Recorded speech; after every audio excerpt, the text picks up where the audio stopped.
The Apollo 11 mission captivated the world as humanity achieved its first successful moon landing. Neil Armstrong's historic first steps symbolized the dawn of a new era in space exploration. However, in the decades that followed, priorities shifted, and NASA has yet to return to the lunar surface. Now, with rapid technological advancements, global interest in lunar exploration is making a strong comeback. Elon Musk recently sparked worldwide discussion with his comments about the moon landing and humanity's future. He stated emphatically, "We definitely went to the moon. I swear, yes, we went to the moon." We didn't go to the moon? We went to the moon several times. The 1969 moon landing remains a defining moment in history, not only for the United States, but for the entire world. This achievement, however, was far from instantaneous. It was the culmination of years of intense competition, fueled by the Cold War. During the 1950s, tensions between the United States and the Soviet Union were at their peak.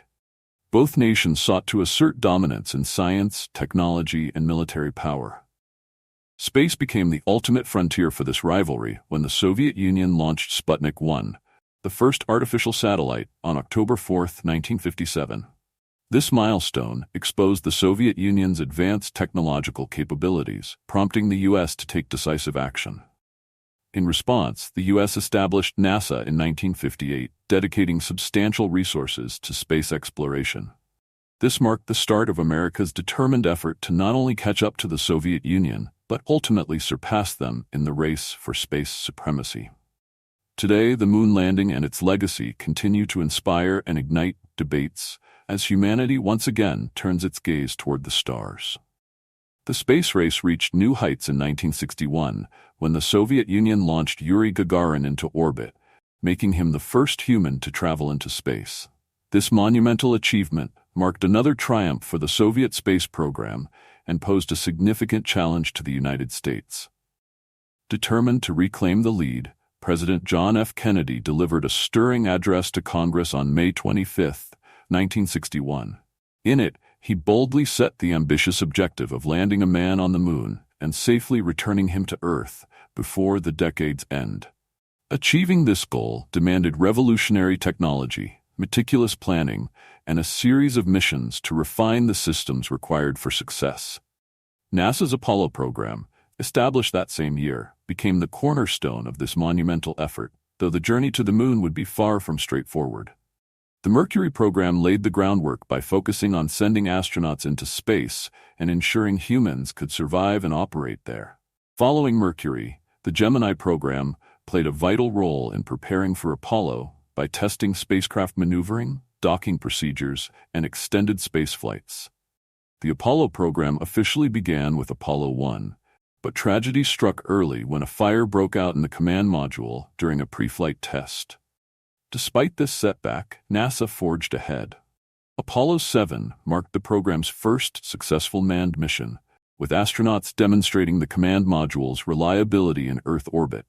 This paved the way for Apollo 8, a groundbreaking mission where humans ventured beyond Earth's orbit for the first time, orbiting the Moon 10 times. The mission provided critical data for planning a lunar landing and proved that the U.S. was nearing its ultimate goal.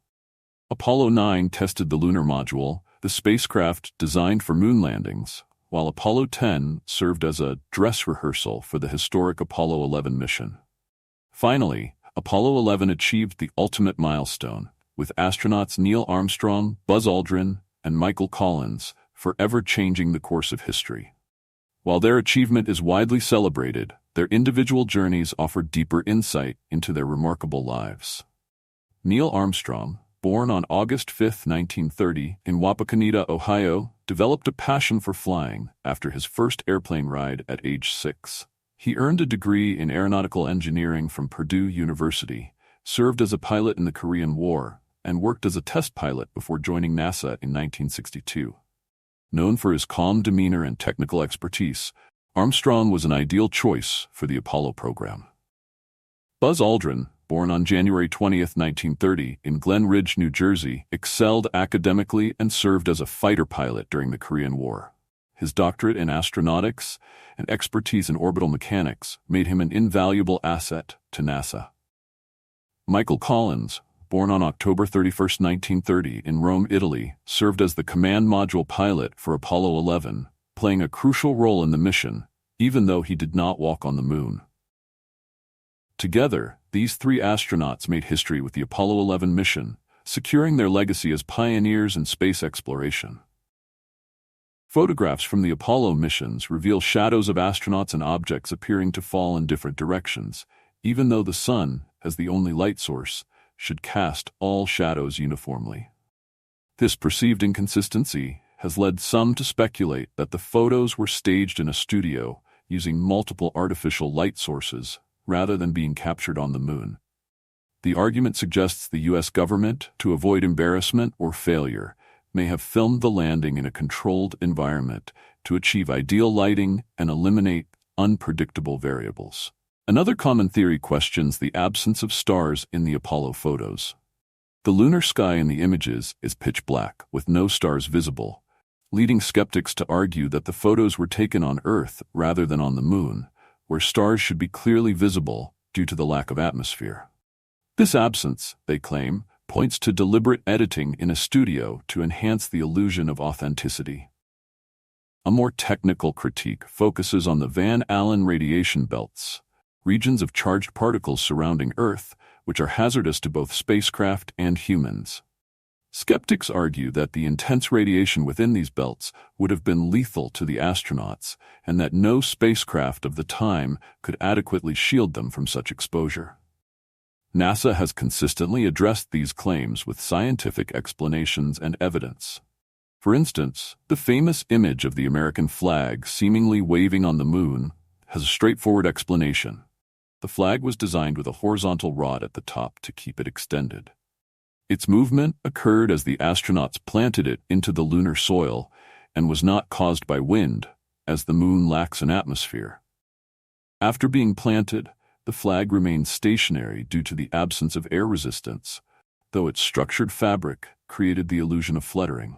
The unusual lighting and shadows in the Apollo photographs can also be explained. The sun was the sole light source, but the moon's surface, covered in fine reflective dust, scattered light in unexpected ways. Additionally, the uneven lunar terrain caused shadows to fall at varying angles, mimicking the effect of multiple light sources. The cameras used were specifically calibrated to capture bright surfaces and subjects, which further influenced how shadows and lighting appeared. As for the lack of stars, NASA clarified that the camera exposure settings were adjusted to capture the bright lunar surface and astronauts in detail. Stars, being much dimmer, did not register in the photos due to the high contrast. Skeptics' claims of a studio hoax face another significant hurdle: the sheer scale of the Apollo program. Thousands of scientists, engineers, and astronauts worked on the missions, making it highly improbable that such a vast conspiracy could remain hidden for decades. Physical evidence from the missions, such as moon rocks and retroreflectors left on the lunar surface, has been independently verified. Even the Soviet Union, a rival in the space race, never challenged the legitimacy of the Apollo landings. The Van Allen radiation belts were another concern NASA addressed. The Apollo spacecraft traveled through these belts quickly and at carefully calculated angles to minimize exposure. The spacecraft provided adequate shielding, and the astronauts' brief transit through the belts ensured radiation levels remained within safe limits. Elon Musk, the visionary CEO of SpaceX, has often emphasized the importance of space exploration for humanity's future. His views on the moon and the Apollo landings highlight their historical significance while framing them as the first step in a much larger journey. Musk sees the moon as a critical stepping stone toward sustainable space exploration and the colonization of other planets, such as Mars. While acknowledging the Apollo missions as monumental achievements, Musk argues that humanity must view them as the beginning of our presence in space, not the culmination. He envisions the moon as both a training ground and a launch pad for missions to Mars and beyond.